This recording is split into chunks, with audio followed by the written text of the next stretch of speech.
Hello दोस्तों।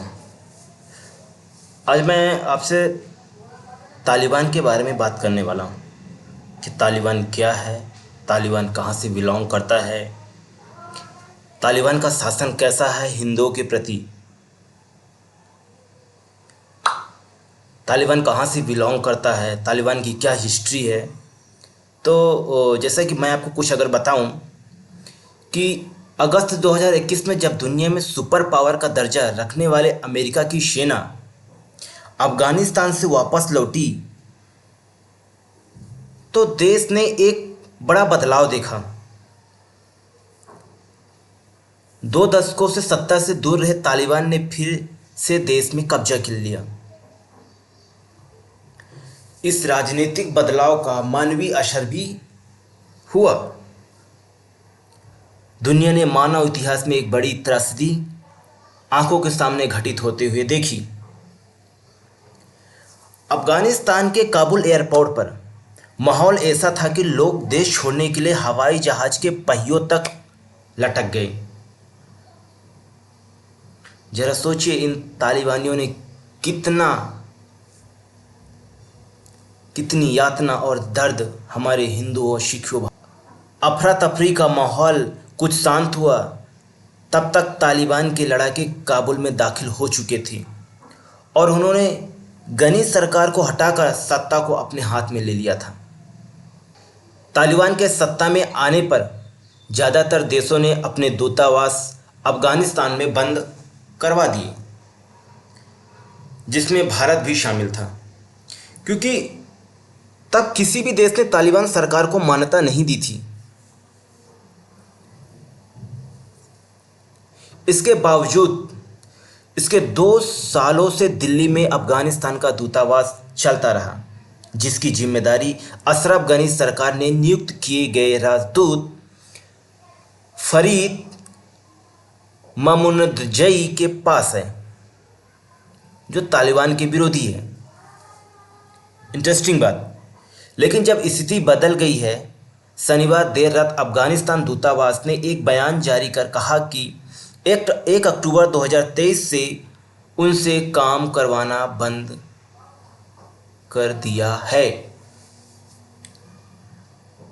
ऐसा करने के पीछे दूतावास ने एक बड़ी वजह भारत सरकार से समर्थन न मिलना बताया। हालांकि भारत सरकार ने इस पर अभी तक कोई बयान नहीं दिया है। दूतावास के आरोपों के बाद तालिबान के प्रति भारत के रुख को लेकर सवाल उठ रहे हैं। क्या भारत किसी ऐसे दूतावास का साथ नहीं देना चाहता जिसे तालिबान सरकार का समर्थन ना हो? क्या भारत यह मान चुका है कि अब उसके पास अपने हितों को सुरक्षित रखने के लिए तालिबान सरकार के अलावा कोई दूसरा रास्ता नहीं बचा है? इस तरह के कदम तालिबान के लिए कितने कारगर साबित हो सकते हैं?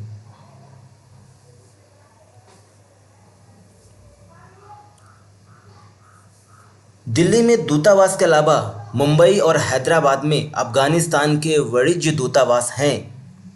यहां पहले की तरह कामकाज जारी रहेगा। इस पूरे घटनाक्रम में दिल्ली दूतावास एक तरफ है और वाणिज्य दूतावास दूसरी तरफ, दोनों एक दूसरे को अवैध बता रहे हैं। दिल्ली में मौजूद अफगानिस्तान दूतावास ने चेतावनी देते हुए कहा है कि वाणिज्य दूतावास जो फैसला लेंगे वह अफगानिस्तान की चुनी हुई सरकार की जगह अफगानिस्तान में मौजूद तालिबान की गैरकानूनी सत्ता के हितों में होगा। वही वाणिज्य दूतावास का कहना है कि भले दिल्ली में दूतावास बंद हो जाए, लेकिन ये स्वतंत्र रूप से सेवा करने के लिए तैयार है।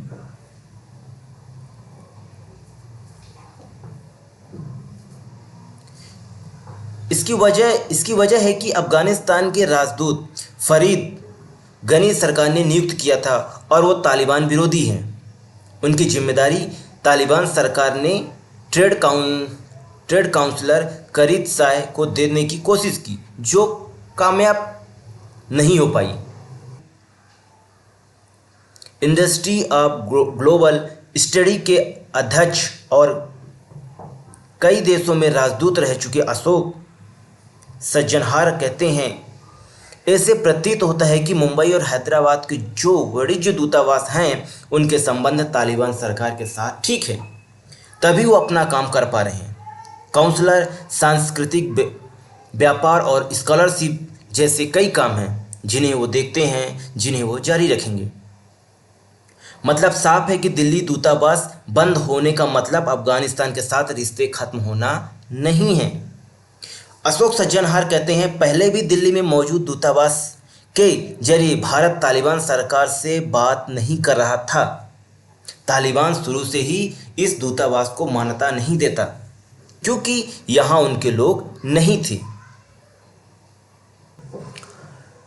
मानवीय मदद के लिए भारत की एक टेक्निकल टीम अफगानिस्तान में मौजूद है जो तालिबान सरकार के साथ संपर्क में है और वो लगातार भारतीय विदेश मंत्रालय को हालात की जानकारी देते रहते हैं। अभी जो अफगानिस्तान में तालिबान सरकार ने जो कब्जा किया और वहाँ का एक हम क्लिप देखते हैं। तालिबान वहाँ एक क्लिप देखते हैं, वहाँ पे कैसे हिंदुओं और सिखों के ऊपर अत्याचार हुआ। आइए हम वो एक वीडियो, एक क्लिप देखते हैं।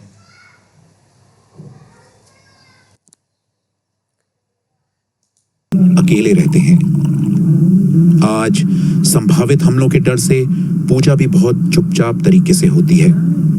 इसकी फिल्मिंग की इजाजत भी नहीं है कि पूजा के बारे में कहीं पता चलने पर कोई चरमपंथी हमला न कर दे।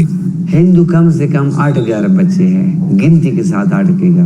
एक मेरा घर है, एक राजा राम नाम है गजनी में है, एक 2 घर करते परवान में है, एक 2 घर शेर बाजार में है। जैसे हिंदू गरीब लोग अपने काम कारोबार कर रहे हैं। न ऐसे लोग भी है कि पासपोर्ट जानते भी नहीं है कि पासपोर्ट क्या है। अब उनके साथ इतना पैसा तो नहीं है कि इंडिया जा पाए। ये नहीं है कि हम डर जाए, नहीं, हम नहीं छोड़ माता मंदिर नहीं छोड़ेंगे। बिल्कुल, जब माता रानी की चरणों में बैठे हैं, जब तक माता रानी की मर्जी होगी। मंदिर से थोड़ी दूर पर यह है कारती परवान इलाका। काबुल के हर इलाके की तरह यहाँ भी हर जगह चेक पोस्ट हैं और सड़कों पर बंदूक लिए तालिबान नजर आते हैं। एक वक्त था जब कारती परवान अफगान हिंदुओं और सिखों की दुकानों और घरों से भरा था। आज डर के साए में या तो लोग घरों में बंद हैं या फिर बहुत जरूरी काम पड़ने पर कुछ देर के लिए ही निकलते हैं। ये पूरा एरिया जो था हिंदुओं सरदारों का था। 99% बिजनेस हिंदुओं का था। करेंसी का बिजनेस हिंदुओं का था, कपड़े का बिजनेस हिंदुओं का था, और डॉक्टर थे हिंदू थे, पंसारी का काम हिंदुओं का था। जो काम आज हो रहा है पूरी मार्केटों में सब हिंदू और सरदार थे। गवर्नमेंट के पोस्टों में थे, डॉक्टर थे, पायलट थे, इंजीनियर थे, फौज में थे।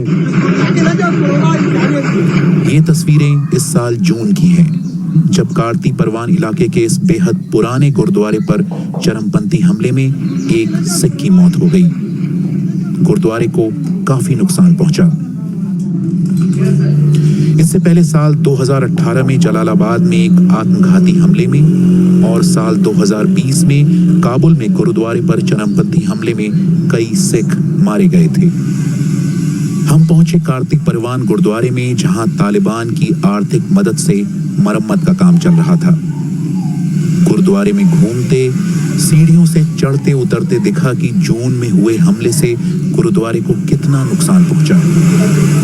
उस दिन यहां रखी हुई सिखों के इतिहास से जुड़ी किताबें, पोथियां, कुर्सी, मेज, सिक्योरिटी कैमरे, खिड़कियां, कालीन, अलमारियां और न जाने क्या क्या जल गया। हमारा पीछे गुरुद्वारे के घर है, हम उधर रहते हैं। अभी गुरुद्वारे की खबर हो गई कि इधर अटैक हो गए। हम आ गए जल्दी, देखे कि कोई रोड मोड सभी बंद है। इधर 18 बंदे गुरुद्वारे में था। बस फिर उधर गुरुद्वारे की अगले सेट में जो हमसाए ना, वो घर में घुस गए। बहुत ही लोग, 4 बंदे थे, बच गए। एक सविंदर सिंह जी रह गया बाथरूम में, वो शहीद हो गया, और 3 लोग जख्मी हो गए। वो गुरुद्वारा ज़्यादा ख़राब हो गया। इस बातचीत के बाद दूसरे हिंदुओं और सिखों की तरह गुरनाम सिंह भी भारत चले गए। लेकिन अभी भी यहाँ ऐसे लोग हैं जिन्हें भारतीय वीजा का बेसब्री से इंतजार है, क्योंकि एक के बाद एक हो रहे हमलों की वजह से उनमें असुरक्षा बढ़ी है। काबुल के कार्ति परवान इलाके में ये दुकान अफगान सिख अजीत सिंह की है, जिस पर पिछले महीने जुलाई में ग्रेनेड से नामालूम लोगों ने हमला किया। यूनानी दवाओं की इस दुकान को उस ग्रेनेड हमले में काफी नुकसान पहुंचा, हालांकि इसे अब ठीक ठाक किया जा चुका है। एक वक्त था जब अफगानिस्तान में बड़ी संख्या में हिंदू और सिख रहा करते थे, लेकिन सालों से चली आ रही लड़ाई, बम हमलों में लोगों की मौत और तालिबान के इतिहास की वजह से यहाँ लोगों में खौफ है। उस हमले में अरिजीत सिंह को 4 लाख रुपए तक का नुकसान हुआ, लेकिन रोजी रोटी की वजह से उन्हें ये दुकान फिर खोलनी पड़ी। बच्चे आए, लड़के के आ जाओ खाना तैयार है। जब हम यहाँ से उतरे खाना खाने दूसरी दुकान पे गए तो 5 मिनट के अंदर बस यहाँ पे धमाका हो गया। जब हम बाहर निकले कि हमने पता नहीं क्या हो गया, देखता हूँ कि मेरी दुकान से धुआं निकल रहा है। दुकान तो बिल्कुल कुछ भी नहीं था। यहाँ पे बीच में काउंटर पड़ा था बड़ा सा, वो तो ऐसे चूर चूर हो गया था कि पूछो मत। जानकार कहते हैं कि अफगानिस्तान के अल्पसंख्यकों का सबसे बुरा समय 1992 से शुरू हुआ, जब देश में गृह युद्ध से हालात बेहद खराब हो गए। अपहरण, धार्मिक, सामाजिक और राजनीतिक उत्पीड़न, उनके जमीन और प्रॉपर्टी को हड़प लेना आदि से हिंदुओं और सिखों की आर्थिक, शैक्षणिक और सांस्कृतिक हालत खराब हुई। And whenever they came out of their home in the street, their children were treated. जब भी वो घरों से निकलते थे उनके बच्चों के साथ बुरा व्यवहार किया जाता था। उन्हें गैर मुसलमान, हिंदू कचालू कहकर बुलाया जाता था। वो ऐसे माहौल में थे कि उनके पास कोई विकल्प नहीं था, या तो वो अफगानिस्तान छोड़ दें या फिर अफगानिस्तान में घरों से बाहर न जाएं। बाद में उनकी प्रॉपर्टी, घरों को लड़ाकों के नेताओं ने हड़प लिया। Gurdwara or temple of Afghan Hindus and Sikhs, but we saw that they are used as stable for the animals. Afghanistan से भाग रहे हिंदुओं और सिखों पर तालिबान का कहना है कि उनकी नीति सभी की रक्षा करना है। यहाँ सिख या ऐसे किसी समुदाय के लिए कोई समस्या नहीं है। यह हमारी सरकार की जिम्मेदारी है कि देश के हर नागरिक की रक्षा करें, लेकिन अगर भविष्य में उन्हें कोई समस्या होती है तो उन्हें हमारे सुरक्षा बलों से संपर्क करना चाहिए और हम उनकी सुरक्षा के लिए मौजूद हैं। अफगानिस्तान दशकों से युद्ध, बम धमाकों, टारगेटेड किलिंग के साए में जी रहा है। जिसके लिए संभव है वो ये देश छोड़कर जा रहा है। लोगों को डर है कि जैसे बामियान में बौद्ध नहीं रहे या फिर हेरात या पश्चिमी अफगानिस्तान से ईसाई चले गए, वो दिन दूर नहीं जब एक दिन इतिहासकार कहेंगे कि एक वक्त था जब अफगानिस्तान में हिंदू और सिख रहा करते थे। काशिफ सिद्दीकी के साथ विनीत खरे, BBC न्यूज़, काबुल।